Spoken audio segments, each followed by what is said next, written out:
Welcome back to the second part of the podcast with Joe and Colby. Let's get back into it. Well, I'm definitely planning a custom deck tournament as soon as this one ends. I don't want to overlap them because I do feel like that hurts registrations. We will be returning the legendary return of custom deck following. We'll see how crazy people can build a deck. Oh man, we were shocked in that final last time. Yeah. Yeah, it's definitely fun to see what monstrosities people have created. There's a player that's arrived who didn't even play in those tournaments named Cheez-Its, who does he finds a way to one turn kill you with 5 different decks. So I'll be interested to see insane decks. One turn kills? Not on the first turn. Not on the first turn. It could be the 12th turn. Oh, I see what you're saying. But no matter where you are on the board, he'll find a way to kill you. Full life summoner to dead. Yeah. A community tournament, I had basically a full life sneaks in the bottom right corner, and he was top left, and he went across the entire map and killed me in one turn. Well, and we had that. I think it's fixed. That data was old. If it's not, then I'll fix it. I think that you did fix the bug, the bug with the disciple ability. Yes, the infinite disciple. Currently, you can only do it in custom games, but yeah, the transfer ability, you move it from the disciple to the summoner, the disciple gets another one, and you just transfer forever. But it's still, as is, even fixed, where they're only all moved at once. It's still crazy, it's still a crazy amount of production of boost. Yeah, that little secret, we don't playtest custom decks. It would take forever. We think about it. It's usually just kind of theorizing what could become a problem. I think it's just good, solid design to think about the custom deck building as far as does this make sense in the broader context? And I do think if we didn't do that, it would be even wilder than it is, believe it. Right. Custom deck playtesting, the playtesting would take so long because the game's not. We'd also be playtesting for a very small percentage of the population of players. Yeah, there's a couple playtesters that I think dip their toes in occasionally, but I mean, when you got only a couple playtesters trying out decks, there's no way they can play every matchup, and not every matchup a ton. Right. Yeah, it's non-zero. We're playtesting a Merc champion right now, so that requires custom decks, for example. Yeah, but it is not the focus of it. Yep, but look forward to that and jump in if you haven't, just to see it. Turns out that's part of the fun when we, at least to watch them back. It's what the hell? I like to think that I had a hand in starting that with the first one. For sure. Yeah, it's wilder than I thought. It's funny. At first we were like, oh no, brub. And then it's like, oh no, he actually just fits right in. He's right in the middle of the power curve. Yeah, I mean, my deck, I play brub a lot, obviously, but my custom deck win rate is lower than my overall win rate, my base deck win rate. And it's because there's a few really good deck building players that I have a 50% win rate in custom, even trying to abuse brub to his fullest. Because there's some cool filth cards that make that deck better. What do you mean specifically? Both the Feated Cultist and the Bestial Mutant to get even more boosts. Nice. Is there primal? So I have 2 Anointed Cultists just to have a couple more bodies, but then I have the 4 Feated Cultists because when they die, I get a boost, and that's good. But also, they can turn it into the Bestial Mutant who gets boosts easily, too, especially when you can reroll your attacks and make sure you confirm your kills. You gotta try to keep him protected. Get his attacks in without sacrificing him. Yeah. He gives 2 boosts per kill. Yeah. Who's your third champ at the moment, Blub? Devura. Oh, Devura. Because I play 1 copy of Spearhead, too. Oh. From Nymera's deck, so... Oh, wow. With Devura, that's kind of my third way to win, is just attacking for 10 dice diagonally with Grognak. Yeah, it definitely, man, the card count is getting very high for custom. I'd say the trickiest thing in custom deck building, if anyone wants to try it, is just figuring out what your events are, because a lot of factions have really good options, and you only have 6 slots for it. Mm-hmm. Yeah, it's interesting that you run 1 of something. Yeah, I mean, the nice thing about Spearhead is it can stay, once you get it out. Right. So it doesn't make sense to me to have 2 of them. And again, it's not the core. It's not the core thing the deck is doing. I think I have 1 Brutal Force too because I watched Aaron's replays. So I'm glad somebody else is using it because Then it's also 2 willpower and 2 Hellforge deck. Fighters with Hellforge decks are pretty good, especially if you play for glory. So insane. That's my scariest thing about facing James's deck is stay away from any fighter. That's awesome. That is Brutal Force is the name of the event, right? Yeah. And then what's the name of the ability? forceful attack. Forceful Attack.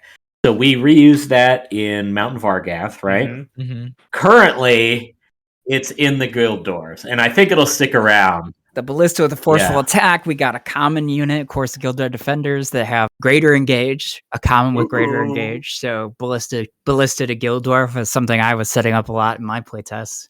Yeah. Oh, you said the defenders have greater engage? Yeah, I would set up a defender, and there's a card because there's Grungor's Tower, right? Mhm. And I wanted to make a card that was a gate. They have an event card that's a structure that's a gate. It's currently called Baldur's Gate.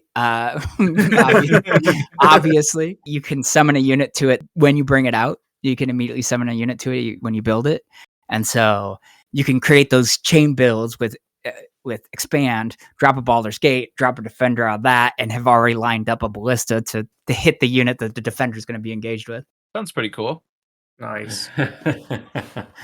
Yeah. If you ever thought that Forceful Attack was a mistake, We're doubling down. We're In tripling effect, down. we're doubling down. It can hit summoners. That's not changing. So It's the only one that does it, and I love it. It's the only one that does it. Yeah, Is it on the logic unit or the light unit? I guess that can change. yeah. yeah, I can't remember, and who knows? Yeah, that's something Nick will throw in at some point. Like, yeah, I want to change this to that. And we're just like, all right, whatever you say. Yeah, there's That's certain things that we don't care about. Starting setups, I know that they're huge impact, and I have no idea why or how to futz with them. That's 100% Nick. Nick and the playtesters. I don't really know who all feeds back on it. As far as the three of us, it's all Nick. Let's get a logistics question out of the way. There's a couple Canadian people, and they're wondering if there's ever going to be plans to open distribution into Canada. PAX Unplugged, I talked to somebody that might be able to help with that. So it is something that is on my radar to do for sure.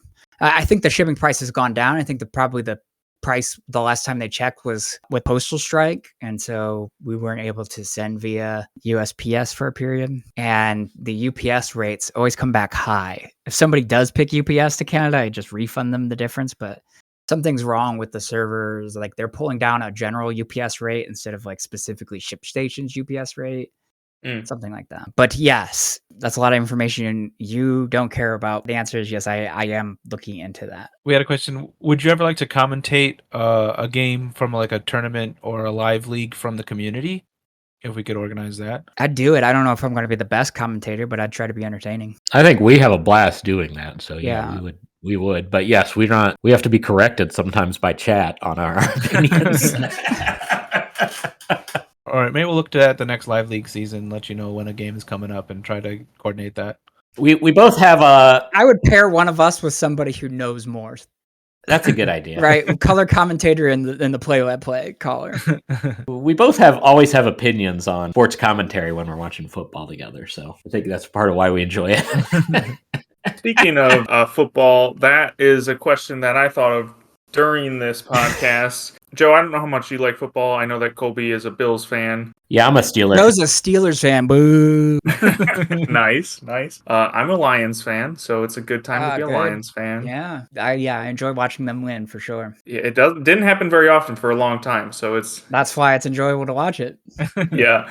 But my question that I posed to you guys is if you had to pick any faction to be your team to play American football, which faction would you pick? I mean, it's gotta be one of the Beefy Boys. Probably the Mount Vargath. Vargath are good. Yeah, they're gonna be defensive. Yeah, run good game. team. They're definitely gonna be a Steelers type team. I thought the Filth might be a solid one. You got like the Tentacle Mutant out there catching passes. You got the Abomination doing everything, and Yeah, specialist. They're gonna be a well coached team. Yeah, they're gonna have an answer to everything. I'd go with the Cave Goblins. They just have more guys on the field than everybody else. You're gonna get a 12-man penalty if you're doing that. They cling on the backs of other guys under their jerseys, so you wouldn't. Yeah, see that it is a come. good move. That is definitely a good move. We don't see Yeah. enough in American football. For sure. Just throw the guy You see up it in the air sometimes. to Sometimes when the interception. running back's going and just like a big lineman will find themselves in a place that they just like grab them and try to pull them towards more yards. I think Mhm. Tundra Orcs would be really good because they'd win like all their home games as everyone else gets too cold. Yeah. Oh, that's right. The frozen tundra. Yeah, it's hard to take a hit on the tundra. Now, I think the pocket presence of the Chosen Grove would be ideal. I think that pocket presence would be unreal. Yes, great O-line on the Chosen Grove. Yeah, realistically speaking, which I see that's another community question is how big is Eldiri Nimid? So Yeah. We've always said tree big. As far as we've taken it, bigger than Mini Mumway, which is a point of reference that doesn't matter because we don't know how big Mini Mumway is, but very big. the uproot art implies there would be different ways to interpret the perspective, I guess, but it implies quite big. Yeah, it definitely does. It's ginormous in that one, but I think the Storm Goblins would also be an interesting one for a football team because those Volt Swappers would get way out in front. I think yes. they'd be hard to stop. They got the gazelles. I mean, you can also say like how do you sack Celeste? You know, Yeah. it's just not happening. Shifty. Yeah, she's good in the pocket. She's definitely good at when a broken play shows up. Yeah, she's a scrambler. Yeah, they're great at penetrating defenses Is too. Celeste the Josh Allen of Summer Wars football? Maybe more like the Patrick Mahomes. I don't think she's got enough just like raw athletic strength to be the Fair. Josh Allen. Wow, we'll see. Like dancers on the O line, I think they'd be pretty good too. You could just they control things pretty well. Yeah. Yep. Oh, absolutely. Yeah, creating holes. I guess along those lines, you think about something like the Breakers who can just steal players. You play Crimson Order and they're just converting your guys to their team. I think that might be against league rules. They might get penalized. The Breakers could also slow down the opposing team with Perplexing Tempest. Mm-hmm. Yeah, they got a lot of good skills for that. Sounds like there's a game in there. Spin-off game of like the Blood Bowl to Warhammer. Right. Just Yeah. summoners playing football. Yep. That or the faction that thematically is essentially playing football. They have 4 turns to get a first down. Yeah, they got 4 turns to get to the touchdown. Yes. We are playing around with turns in a cool way Ooh. with the werewolf deck. Ooh. Where it's like, that's now the cool. full moon's up and everything pops off. And you kind of expect it, you can kind of control it a little bit, but it should be interesting if it works out. That's not even in alpha. That's not even finished writing. Is that another primal deck? Is that like primal? Ooh, It's primal something. I don't remember the is- other symbol.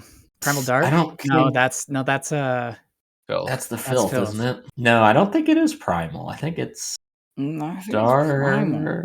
But It's I'm definitely dark. I'm excited for a werewolf faction, given that we have the vampires. Yeah, they would have to fight each other. I think that would be the only. I'm not on my normal computer. I'm up on the streaming computer, so I can't I'll check. find out what it is. Here, I'll I look think it up real potential for the one you guys said you were struggling was Divine Air. quick. Yeah. Divine Air. Could be like a either defensive avians or like a high avians deck. For sure. Avians definitely makes We sense. just don't there. have the hook still. People have been like begging for another airy unit or two. So Oh, right. Yeah, so werewolves are currently slated at, and I think they will be, Spirit Dark. oh, cool. Yeah, so like the pack.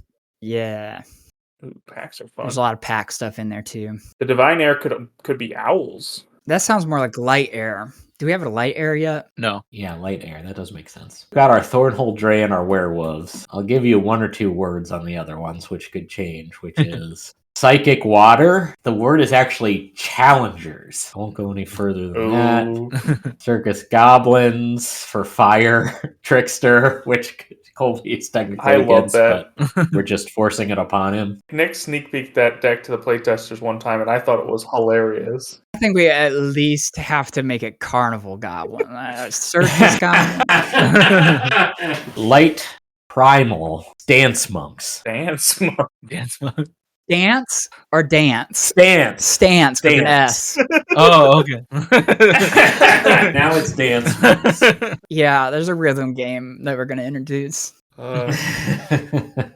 Light Primal sounds cool. I like both of those symbols, I think. Nick's written out at those, but they haven't been turned into They're one of cards those yet. fun factions where it's like, all right, here's two nearly opposite concepts. How are we going to marry them? Looking over the community questions for ones that are quick, because we've been talking a while. We do have players from China, but it's kind of in that Steam category where as soon as I can get to it, it's there. I've done all the work I needed to do on my end. I'll just say that. Because, yeah, it was a lot of extra. It was not inconsiderable. Like, we had to get a whole... Because they don't use the same payment stuff that we use. So I had to sign up for a processor, and that was a whole ordeal of getting checked. Right. So we have been working on it, but it's more work than it sounds like, even with volunteers doing the translation for us. Because you get into, like, you're using characters, and will they look right? Will the line breaks be in the right places? And there's a lot that we'll have to lean on the Chinese volunteers for. Is there a plan for improving the replay save format? No. So that aging replays don't break. No. Once rules change, I mean, that would be a massive, I kind of mentioned it earlier, like sort of version control each game and keep the sets of code in there. It's not built for that right now. That's not Yeah, gonna change. if y'all want a library, you're going to have to make that happen on your own via like recording desktops and stuff. Mm-hmm. First edition Demagogue profile icon. I didn't realize we were missing that. I'm guessing we can add that. It's pretty close to the current one, though. It's not that far off. I'll have to see. It's possible Colby made that and I missed it somehow, but I don't remember. I think the fills weren't out yet, so it's also possible I didn't. I'll look at that for when I do the next update. That's real important to us. Future errata plans. There's nothing as urgent as the Deepwood Groaks. There are some things like Zero Cost Blast that I think like we could print it tomorrow, but it's just not as... It's not as necessary. Or urgent. Yeah, we kind of wait and see. Why does ELO update only once a night? Fun fact, ELO is not a acronym. What? Yeah, that's someone's name, right? Didn't know that. Someone's name. Yeah. So it is capitalized. Updating after every game is very high use of resources, and because you run it kind of from scratch every time you calculate it, that's the more foolproof way of doing it. You could have it and save it and just update based on each game, but that would be a lot more. That means you're storing something, so then if the stored value gets off because of just an error or something, now it's very questionable. As you can see, even with the quote-unquote foolproof way, we've had several fixes over the past 3 months from it getting off anyway. So yeah, it's the once a night is going to stay for sure. So a few disappointing answers there perhaps, but letting you guys know. That's something that potentially would be coming with like a Steam release? Because I know most games do update it that way, of like after you win or lose a game, your rank changes or whatever. So that would be low on the priority list. I'm not unhappy with how it is. And to be clear, it's no matter the idea would be no matter how often you update it, the result is still the same. If you win 5 games in the day and then I beat you at the end of the day, I'm not at a ELO like my ELO isn't lower because like those 5 games aren't counted or something. They're still counted the same way they would be if it was live. It's just that we just do it once a day. That's how it will be. I got an ELO question. Has anybody tried to make it into an acronym that makes sense? What's the leading ELO acronym? Estimated. I don't know. Nope. Yeah, see, you can't even get past estimated. Somebody out there's tried it, I'm certain. So I'm not going to waste my brain energy trying to come up with one. Anything else? I think one of the bigger ones, someone asked if you guys were summoners in Etharia, what would your stone be? And they wanted like a geology stone or a color if you don't want to do an actual stone type. And then what would your faction look like? Yeah, I literally got a D- in geology 101 in college. It was a liberal arts requirement to take 2 science classes. I mean, I didn't try, obviously, but also when I did try a little bit, it was like, oh my God, this is the opposite of what my brain is good at, identifying rocks. Same with trees. Like, I have no idea what any of the trees are. Yeah, Joe's not a very visually oriented. You can recognize when a tree is big. I can recognize if it's big, but I cannot, other than leaves of 3, leave it be. I don't know anything about plants. I always play yellow in games. I think it just goes back to my Steeler fandom. Amber, maybe. Amber's kind of yellowy, right? There's probably a yellow mineral out there. Yeah. Or like a topaz. There you go. Yeah. Topaz. Which stone is topaz, Joe? You're a topaz. It's topaz. That's my answer. What kind of summoner are you, Joe? What's your symbol? Yeah. What would your symbols be? I mean, I assume one would be like logic, right? Or engineering, that one? Building all that code. Yeah. It might be. What's the second one? Do we have a logic primal, like logic instinct No, faction yet? not yet. No. Those are opposed symbols. I like to think that my brain is unique and that although I am a very logic oriented person, I also do a lot of thinking based on instinct and gut. Sometimes I have to work backwards. My gut will come to a conclusion and then I can work backwards from there to see the logic that makes sense of it. That's just bad science. That's how you get I flat know it earthers. is. I know. It sounds like confirmation bias, but primal can be scrappy too, so I think I don't always have the highest, especially when it comes to coding, I don't always have the highest knowledge base, but I make the most of what I have. So what would it look like? Logic primal sounds almost like some kind of goblins deck to me. I'm going to say it's logic cunning, is Joe. My evaluation of Joe. That's Wow. cloaks. That's cloaks. If you ever play a board game with him, we have a nickname for him in board games. It's Worm Tongue. Greenland Worm Tongue. Oh, yeah. Yes, I do that without even trying. I don't like people complain about it after the game. I'm like, I didn't even know I was doing that. I'm just helpful. That's all. Yeah. Just like the real worm. Yeah. Tongue. Yeah. It's a Honestly, bad rap. just a hero, Yeah, just he was- helping everybody. What's wrong with advice? All I can do is give advice. It's up to you what you do with it. Yeah. It's only a help. Just giving you all your options, Exactly. There's nothing wrong with that. hmm It just happens that those options often benefit you. Well, they're good options. Yeah.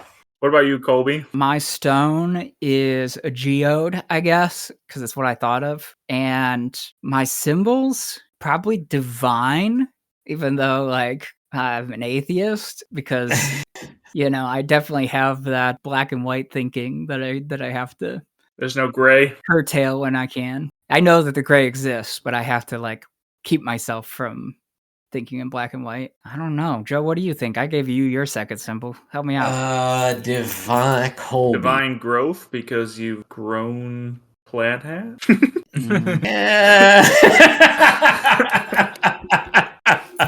I could definitely see which is what Vanguard's. Yeah, Divine Vanguard. growth. Yeah, I feel like I'm pretty Yeah, vanguardy. I think you have a thirst for knowledge. You see that as a path towards getting things right, Yeah. for sure. So you're just the vanguard. Yeah, I'm pretty vanguardy. Yep, Vanguards and cloaks. Of course, some symbols relate to personality more easily than others. I don't know, like who's going to be fire? I don't know. I mean, a hothead for sure. Bree definitely has some fire. You're right. The one thing I was thinking about, now this is way down the road, is that what if eventually, after there's 66 decks, if you if you make factions that are the same symbol combos, but with a different one being dominant. Like, let's say we have Fallen Kingdom. I'd say that's more of a dark deck than a fire deck, Oof. Well, Yeah. the problem is we did not pay attention to that up until now. And if we were going to do that, we would want to place one of the symbols ahead of the other. And we just haven't Right. paid any attention to that. That's just what I was thinking about. Is if that's more of a dark deck than a fire deck, what would a deck that's more fire than dark be? That kind of Right. Yeah, they're all over the place as far as their equality with things, right? Yeah. You also had the idea a while back, James, of doing mono decks. Yeah, just a just fire. Maybe that's when you finally get Prince Elian if he's just a pure fire deck. That's definitely my instinct because there's the options will be so vast at that point that even for custom decks it would hardly matter at that point Yeah. that they only have access to one. Yeah. That would give us one more cycle. No, 2 more cycles. Yeah, 12 That's decks. right. Yeah. Yeah. Get up to 78. 78. That's not enough. No, just kidding. Now we're still, what are we at now? 26, 28 coming up? It feels like a lot. Yeah, these are the last 2. So yeah, that'll be 30 when Lizards and Wizards are out. Or no, I think Black Sun Rebellion. And... No, yeah, Black Sun and Guild Doors are the last 2 of this. Oh yes, right. So we're at 26 right now. So 30 is still a lot. I mean, there's a lot of game here, obviously. Tons. You were able to play 5,000 games of it. There was no shortage of summoners in first edition. I think there was what? There must have I think been they got to 40. 16, 32, 40, yeah. Yeah. So it's not like we haven't been here. But of course, there's more people playing the factions that come out now than the later factions. Right. Yeah, we've done a better job so. of sustaining the player base this time around. Probably in large part to the app. It's a factor, but I'll tell you what, which, yes, I appreciate the app. First edition. I definitely also think that subscription thing helps. It keeps people from falling behind and being like, to catch up, it's going to be $100. Yeah. There's a lot of fun to be had in the app, but there's no beating Summoner Wars in person still. It's still just so fun. Yeah, I can't communicate on the app in the same way unless you're hopping on Discord. You can't trash talk Joe in the app. Right, yeah. Joe and I like giving over emotional reactions to each other as part of the fun when we play. Few games make me smile as much as just playing Summoner Wars and live. Anytime you play something digital too, you're going to care more about winning than you do in person. Yeah. It's hard not to get mad at yourself playing on the app or mad at the dice, one or the other. Right, because the other person isn't there for you to empathize with and feel happy for them that they've done well. Right. I think that's very true. Well, do you guys have any? We talked a little bit about Ashes, but are there any other like Plaid Hat games coming down that you want to sneak peek, or anything Plaid Hat's doing upcoming? Well, the cat's out of the bag that we are doing a Super Auto Pets game, and playtesting was opened up for that. I don't know where you go to apply. Nick would. Just bother Nick. That's part of the application. You have to solve that puzzle. Is knowing how to find the application. That's our main gateway. But yeah, if you haven't played Super Auto Pets, we love it here at the company, the digital game, and it's free to play. So give it a shot. And Nick has iterated a lot on the card game to kind of get it to where it's at, it is definitely different than the digital game, but it does all the things you want it to do. Like it definitely captures the feeling of getting together a squad that pops off. Yeah, it's pretty cool. We're very excited about it. Unlike the digital game, there's also there's a lot of strategy and like the counterplay element of it with the 2 players, because you're going up against the same player over and over again in these matches, so you kind of know what they've been trying to build and you can try to counter it. I think that does exist in the app now. Like that is a main way to play now. Just one-on-one? When me and you were playing, yeah. Gotcha.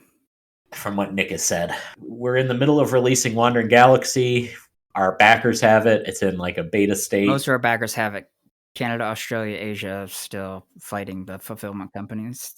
Most of them. Audio is being added day by day. Check that out. It's a blast. It's total sandbox. Take Forgotten Waters or freelancers, but turn it into a pure sandbox experience where you make your own plans. It's the best deal in gaming. We are spending so much money on this game to make it a sandbox game. Yep, it's big. There's a lot of content. And that was a Jerry design, right? Jerry Hawthorne? Yeah. Yep. You say was, but we continue to work on it. Sorry, yeah. That's the main stuff coming up. We got some other games that we're developing, and one of them might kickstart late in this year and launch in 2026. We have front runners, but we don't have a decision there or anything.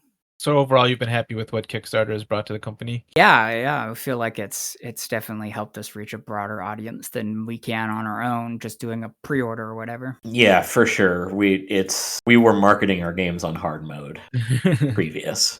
I don't know what the post market looks like after you've kickstarted a game. We tried to avoid a lot of the FOMO stuff that kind of makes it so that people don't want the game because they couldn't get the best version of the game.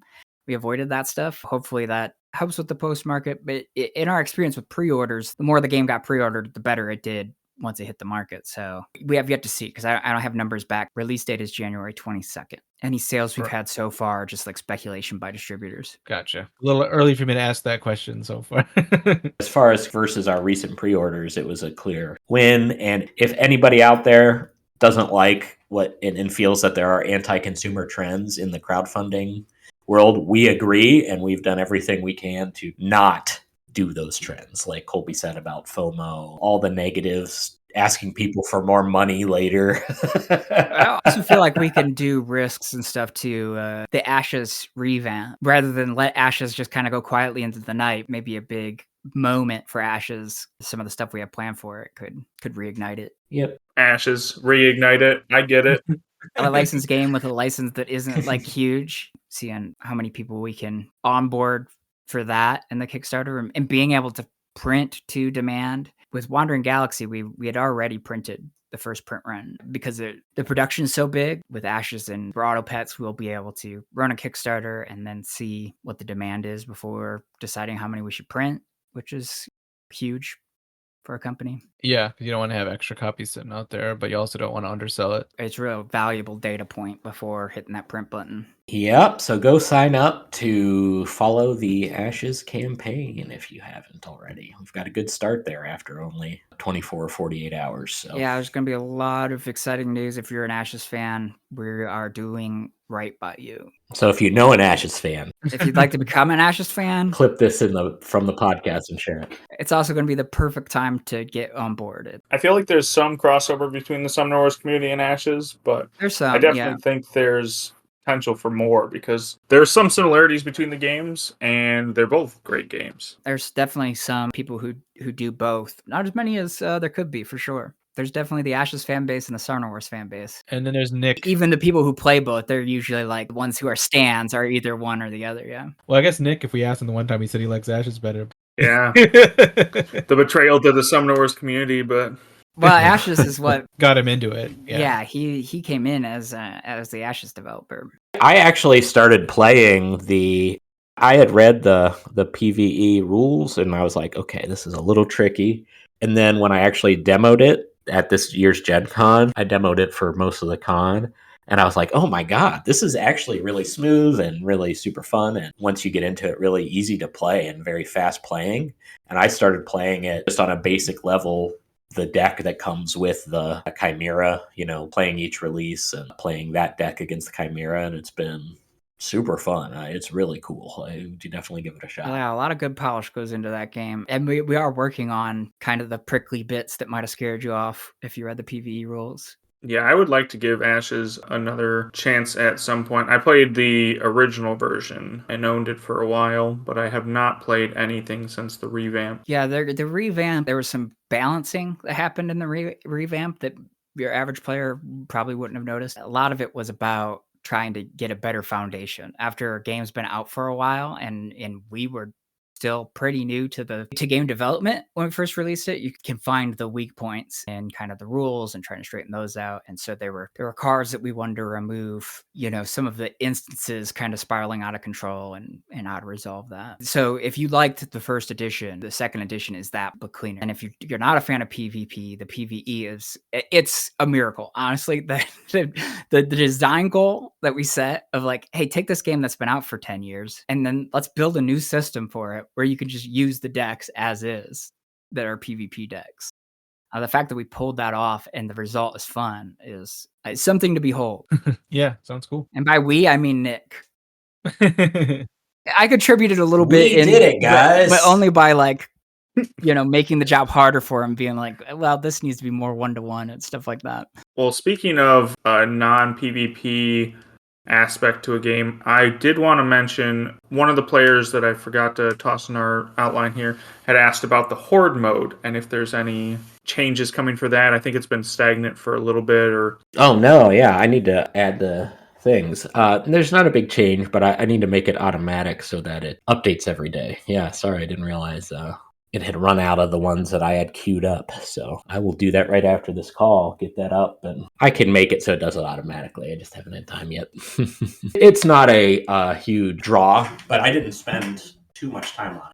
I think it's nice for new players too, though, like just another mode that you can do without having to encounter other real life players. Because our player base is so small that the ones who do play are just assassins. Just player poison. No, I'm really glad I made it, but it's not a huge draw for like top scores or anything like that. So, but yeah, I will make sure that we're getting new ones in every day. And realized it'd been a few days. It had run out, so I will take care of that. I really enjoy it, and I'm glad for anybody else who does. It's not going to have a big update or anything, but I'm glad it's in there. And it's just a mistake that there's not new ones from the last few days. I'll fix that. Will we expect more sagas in the future too? That's on the nice to have list. Definitely. There's a lot of weighing, like what's more important, you know? Mm-hmm. They're not too much work. There is obviously some writing. The big thing with that is look forward to Summoner Wars giant lore dump you'll get with that. There's a lot of giant lore dump, and there's other Summoner Wars lore stuff in the works that's really exciting that I can't say anything about yet. Oh, that's right. Yeah. Ooh. One last question for you, Joe.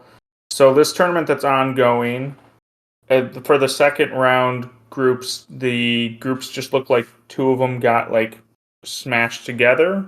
Was that just a time? Yeah, that wasn't intentional. I don't know what I did to accidentally make that happen. So I will be looking into that.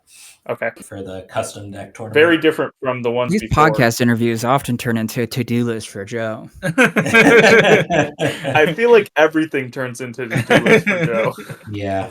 Sorry, Joe. That's okay. Yeah, no, that was a mistake. But yeah, this tournament was unfortunately a little too haphazard. So lessons learned. Yeah, some of the player base was just a little worried that would be a new change in the format, and I was trying to reassure some people that it was probably not intended. Yes, correct. And I had heard about it otherwise. So there is some small line of code or something. In the past, I've always made all the pools on a local machine and checked it, and I just didn't do that. So didn't catch the problem. That's that primal side of him coming through. That's right. Just deploy to production. Well, we appreciate you guys coming on the podcast. Thanks for having us. Yeah, this was fun, guys. Yeah, thanks again. It's always good to talk Summoner Wars. We'll have you guys on again soon. Joe will coordinate maybe that stats episode, get some more stats out to the people. Sounds good. The stats deep dive. We'll just one by one bring on everybody from the community as a guest to ask their stats question. Yes. That won't be hectic at all. Yeah, that's never been a problem. We appreciate you guys being on. We'll see all you listeners in a couple weeks. This has been Discard for Magic. Bye.